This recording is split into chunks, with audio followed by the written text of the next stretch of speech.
Hello all, ఎలా ఉన్నారండి? అందరూ బాగున్నారా? నేనైతే చాలా చాలా బాగున్నాను. మీరందరూ కూడా బాగుండాలని మనస్ఫూర్తిగా కోరుకుంటున్నాను. ఈ రోజైతే సూజీ బాల్స్ ఏ విధంగా తయారు చేసుకోవాలో చూద్దామండి. టీ టైం స్నాక్గా ఇవి చాలా టేస్టీగా ఉంటాయి. పిల్లలు కూడా చాలా ఇష్టపడతారు. మరి ఇవి ఏ విధంగా తయారు చేసుకోవాలో చూద్దామా? Welcome back to my channel.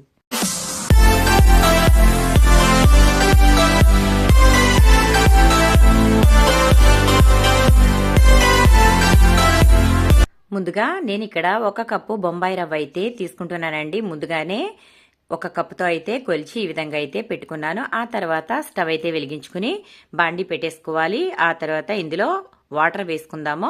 నేనైతే ఇక్కడ 1 కప్పు రవ్వ తీసుకున్నాను కాబట్టి 2 కప్పుల నీళ్ళైతే తీసుకుంటున్నాను.